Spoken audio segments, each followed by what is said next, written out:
Well, I think we're gonna jump straight into our next speaker, Eugene Herbert. He's the CEO of MasterDrive. Eugene, are you with us, sir? Yes, there we are. Fantastic. Eugene, welcome and thank you very much for joining us this morning. And very interested to chat to you this morning. You know, as you said, your topic's about crossing all the T's while implementing EVs into fleets. And again, this fleet thing keeps coming up. Yes, individuals buying EVs is important, but if we can get the big consumers, the big corporates to change over to EVs, that could be a way for us to get, you know, high percentages of EVs on the road very quickly. So we're gonna hand over to you and let you take us through it. Great, thank you. So welcome to this discussion, folks. I was watching George Minnie's presentation on his conversion to EVs, and whilst it's true that there are a number of EVs that are available to individuals, it's a sad reality that when it comes to fleets, it's not exactly the same.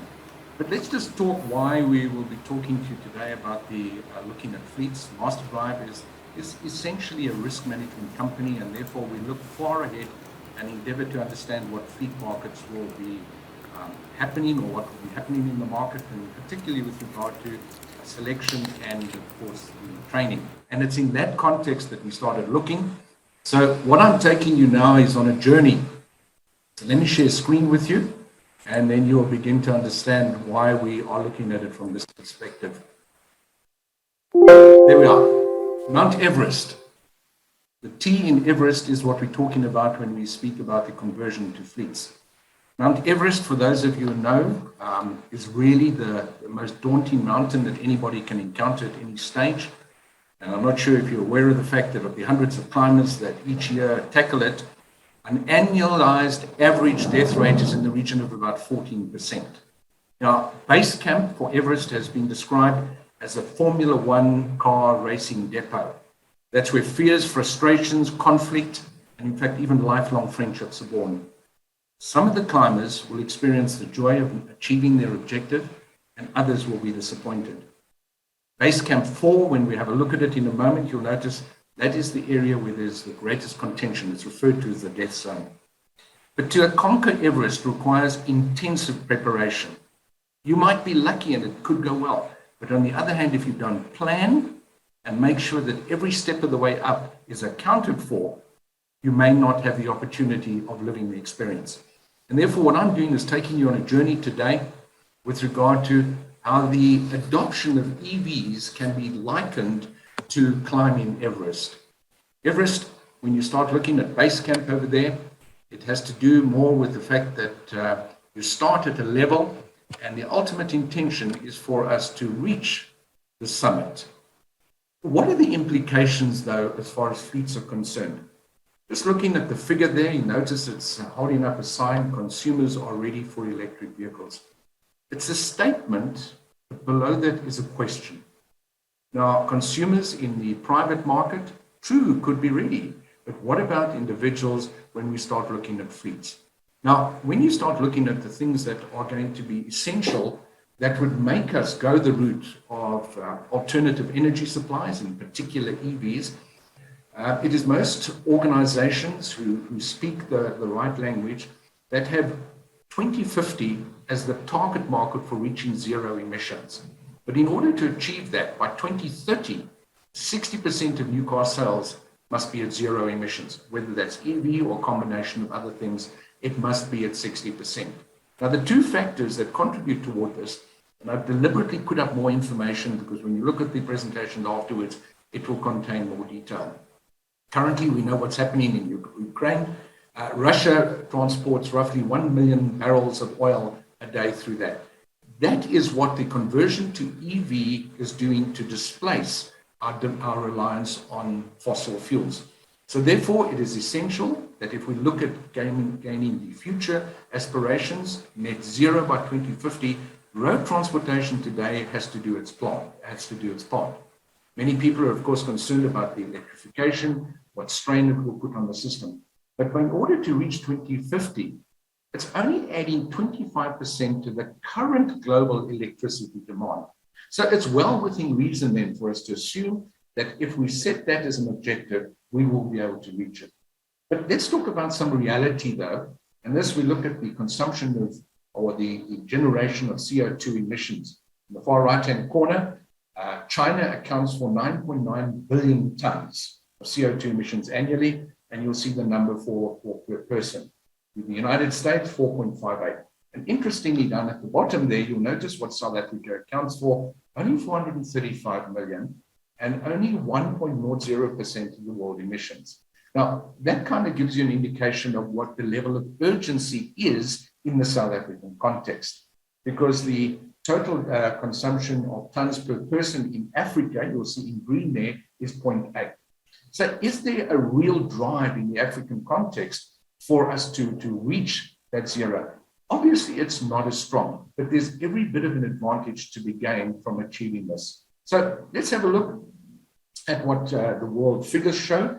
About 1.4, 1.5 billion cars that are operational worldwide. And now notice the emissions that come about as a result of petrol versus diesel. And if you have a look at the top left-hand corner, the total emissions of 42.65 tons is one reason why in Europe, the desire to remove diesel engine vehicles from the continent is so significant. It's not so necessarily true in Africa, but every incentive that we can use to get to that goal is critical. Now, you'll notice there again the figure of 60% of new car sales. So that's not talking about fleet, but you and I know that in the total purchasing parameters, fleets account for more purchases than private people. So it's only natural to assume that if we're going to achieve the objective of 2030 or really aspirational 2050, we need to be putting fleets into those vehicles. Firms from an efficiency point of view, and I'm sure you'll agree, that by the way is, we recognize him, Jay Leno, who was driving a 100-year-old electric vehicle. What's interesting to note that of the energy, and this shows the efficiency of the vehicle, 85% of that energy is used to drive the wheels. Whereas in an ICE vehicle, the internal combustion engine vehicle, 80% of that energy is wasted as heat. So therefore, the road transportation industry, in order to play its part in reducing CO2 emissions, needs to transfer or convert sooner than later, because efficiency is really what we're looking at. Kramer Engineering News showed that as at 2023, the projection was that we would have about 20 electric vehicles. I think George mentioned he owns a Jaguar Pace. Audi have just released their vehicles with the cheapest one, the e-tron vehicles being at 1.7, the most expensive at 3.3. Now, that's well beyond the range of the average motorist. And therefore, it is only logical to conclude that whilst the rest of the world is proceeding at a pace, South African consumers are only slowly warming to this new technology, which was really introduced by way of belief in 2013. Just when you reflect on what's happening in China, they are rapidly working toward this conversion.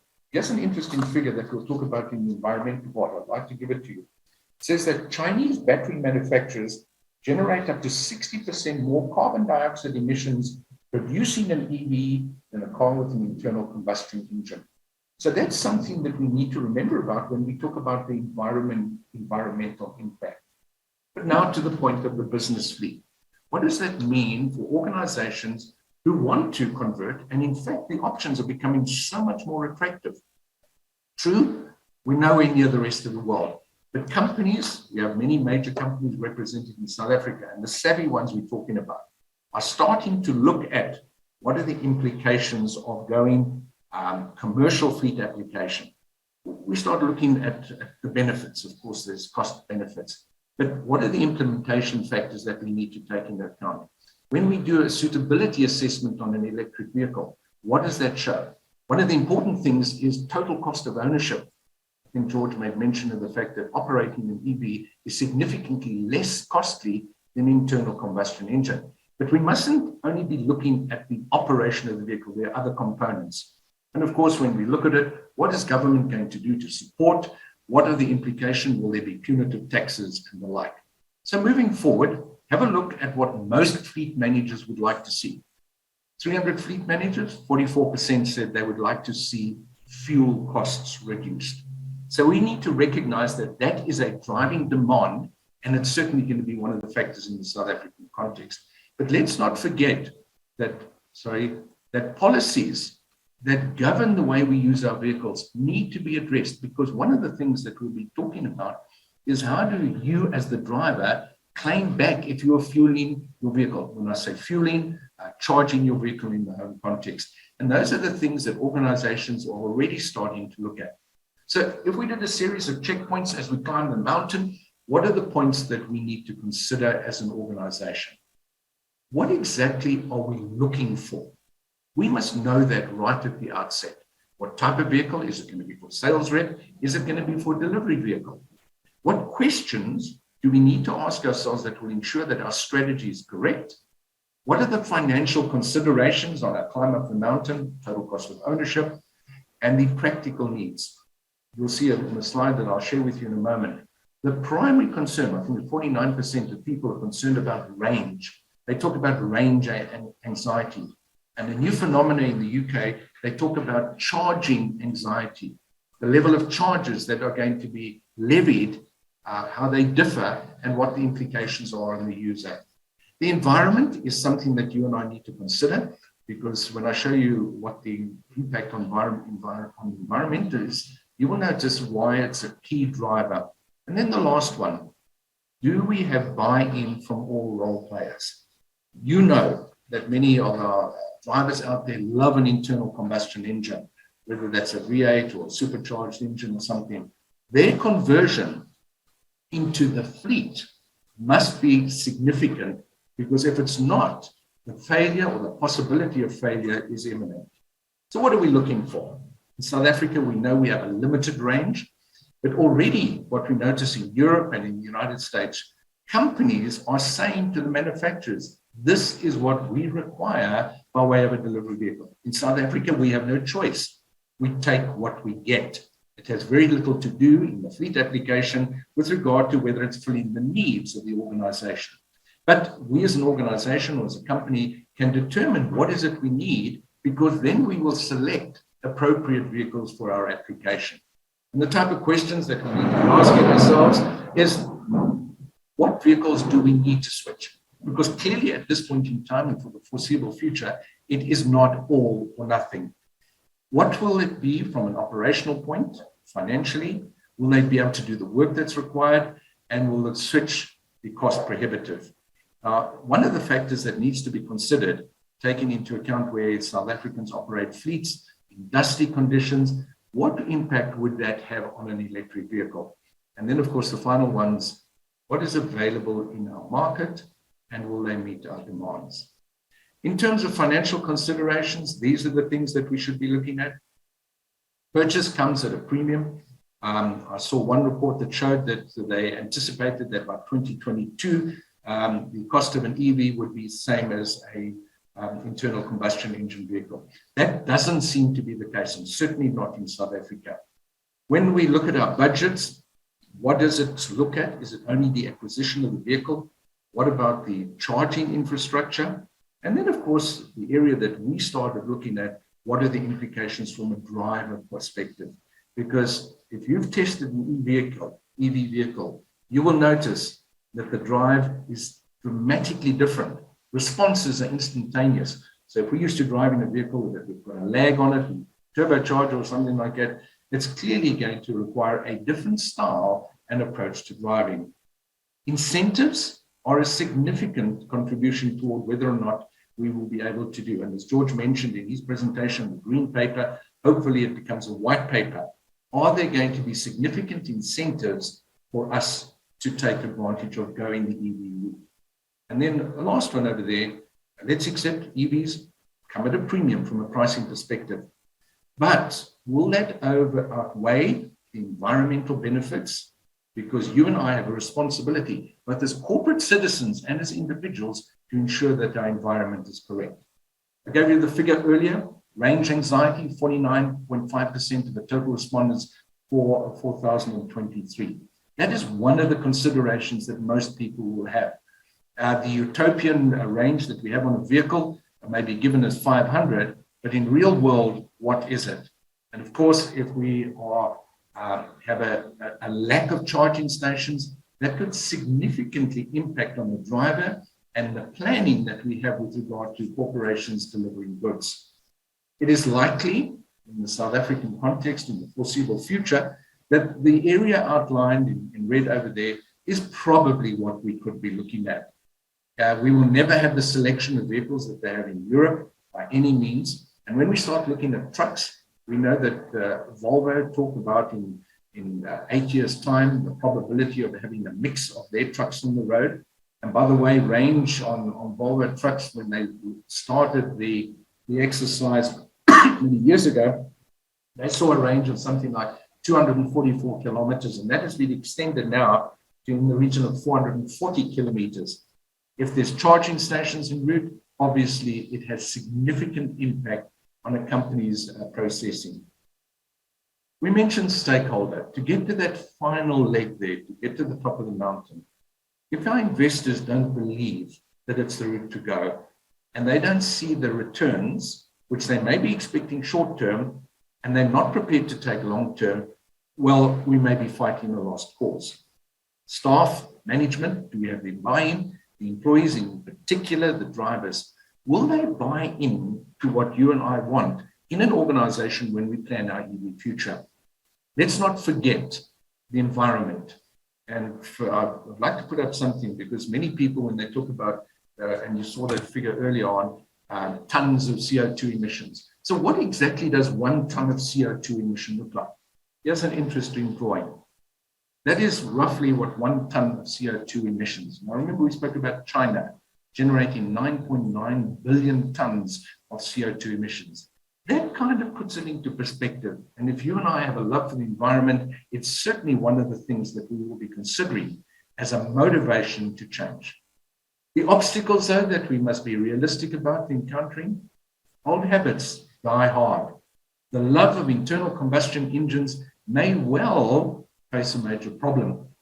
Watching a TV program last night, Vintage Voltage, where they convert classic cars to electric power. It's an interesting concept over there, because many classic car owners, and certainly in the UK, are concerned that their love of vehicles could be impacted on negatively if emission controls are enforced in later years.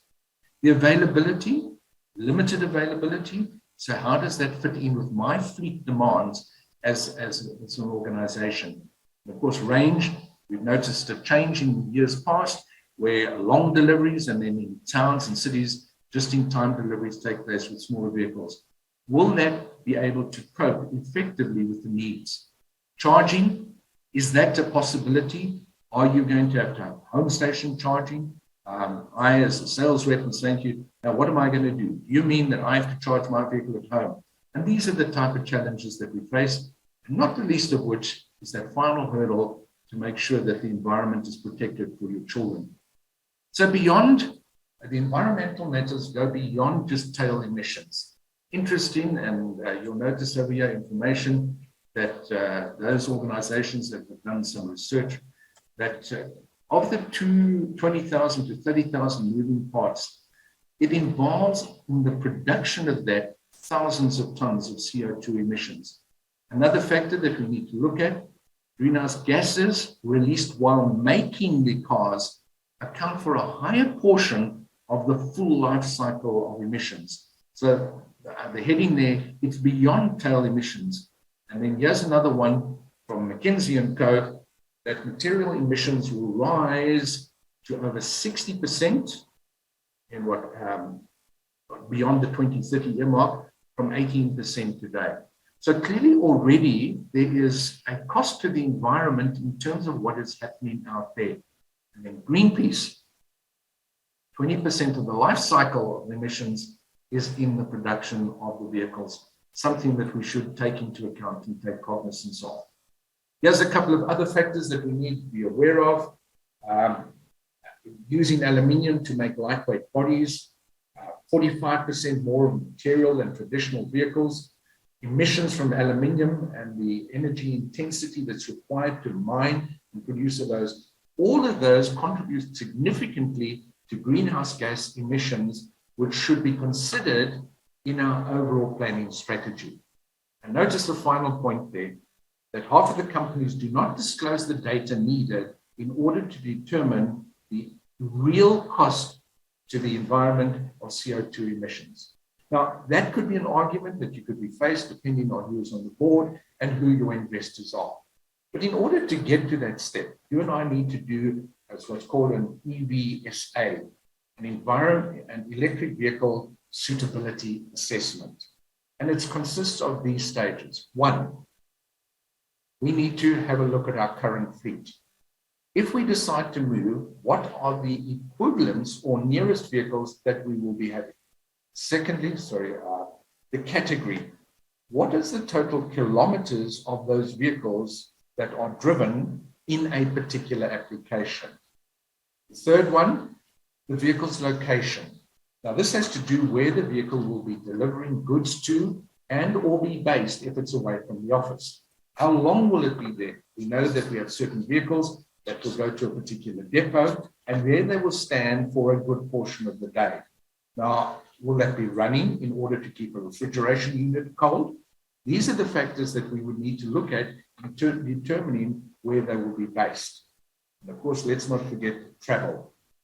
George indicated traveling at 120 kilometers an hour. He saw 275 kilometers, 278, I think it was. Now, if a vehicle is traveling consistently, what will be the usability of its power source at the time? And then finally, on site, will we have power supply, or can we depend on power supplies that are on the market? And if the market grows, sell more electric vehicles, what will be the implication of usability? It's all very well saying a charge will take you 30 minutes, but if there's 5 vehicles standing there waiting to charge, what is the impact on your travel time? So let's talk about total cost of ownership. Those are the factors that we should be looking at. We also need to take into account the fact that there will be a reduction in the residual value of vehicles. Already in Europe, they're talking about the fact that the normal vehicles, residual value is being impacted negatively because of the fact that EV vehicles are on the increase. Maintenance, we've covered, and we don't foresee that there will be an increase. But the challenge with regard to anxiety by way of charging will play an important role. Non-EVs, will there be punitive taxes when they're being used? So that will be some of the things that we will consider. And then, of course, finally, the incentives. And I made mention of the green paper. If you'd like a copy of it, it's available. I will make it available to you. The minister in his budget speech spoke of these things, but draw your attention to the final point over there. Currently, SARS' fourth largest revenue stream comes in from carbon taxes. Now, what will be the impact on government then? Charging networks, these are the factors that we need to take into account, and there are 3 of them. These are the options that we have. Now are available for you. You can have a look at. Obviously, point number 3, direct charging, it is, however, the most expensive. So when we look at it as an organization, these are the things that we should be factoring in. And of course, at the top over there, if staff are using in their facilities, how does their remuneration policies impact on what we can have to pay? And I think we're on about the 3rd last slide, folks. So just bear with me. The vehicle purchase considerations. The one, it's no longer a matter of if, but when we will be looking at it. Technology is increasing at a rapid rate. Therefore, vehicles will become more reliable and more affordable. And therefore, when we make the decision, it's just really looking at what goes into the total purchase price of a vehicle, which must include charging options. And then, of course, let's not forget the training of these individuals. The 5 areas that we're looking at now, if I can talk to you about the immediate or near-term transition, that's one of the things we have to take. Long-term, and then, of course, the case for early adoption. These are the things that we need to make up our mind about. There's a series of points that if we have a look at, will help us determine at what point we are going to be. And then, of course, for early adoption, there's certain things that we've got to consider. The penultimate thing that we need to be looking at is the longer term integration timelines. If we start looking toward 2030, 8 years time, what are the things that you and I will have to do? All of the points are made there. But in conclusion, when you have a look here, this really is the final point. Taking time to consider the stage at which your company may be now will enable you to make decisions about the future that will ensure that you've got a viable business provided you take stock of all the things that are important to you as an organization and help you adopt to what is going to happen in the future. So, by way of conclusion, okay, there we are.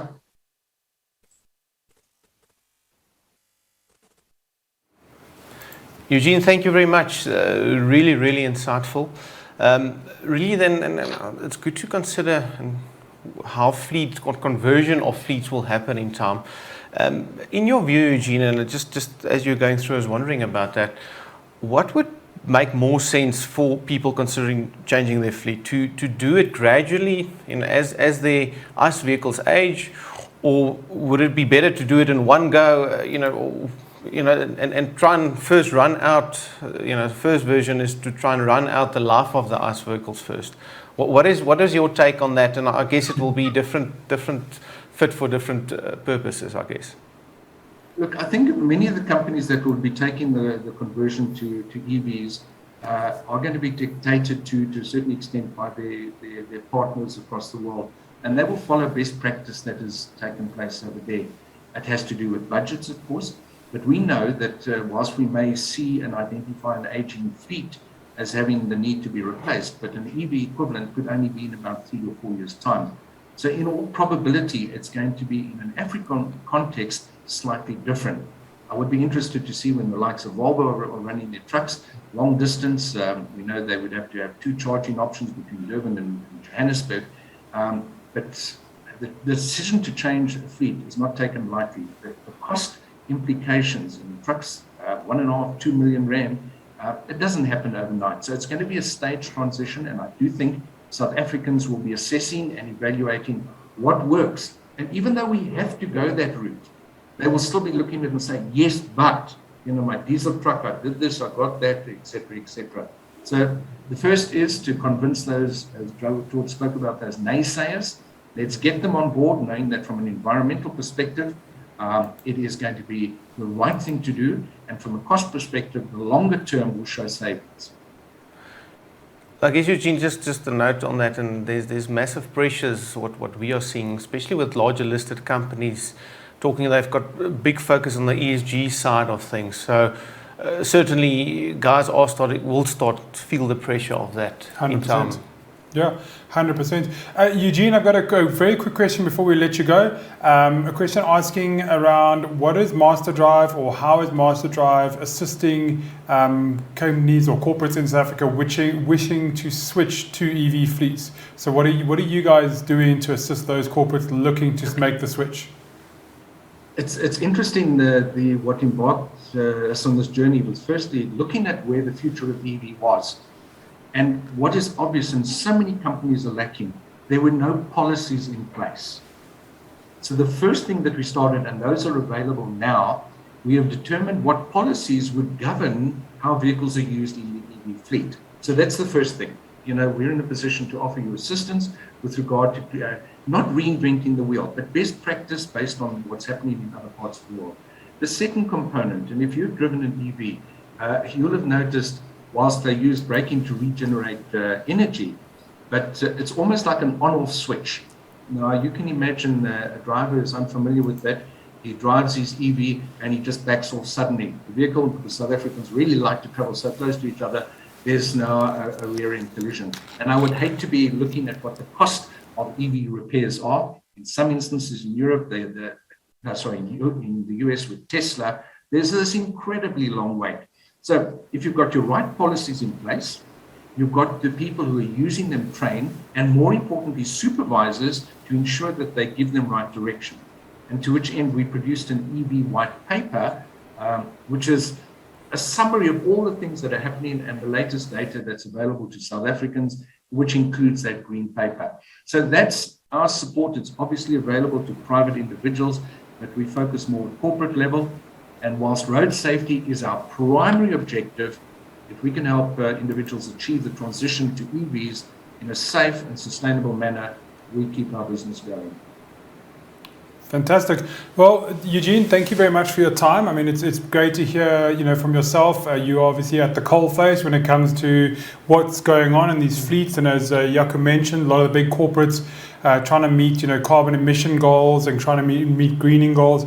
I think that the fleets, especially when we talk about the big logistics companies who know exactly how far their vehicles drive every day, I do think that this is going to be an area where we're going to see a massive uptick once those vehicles become available. So having people like you at the front of it, I think we're well placed in South Africa. So thank you very much for your time, sir. Thank you for being here.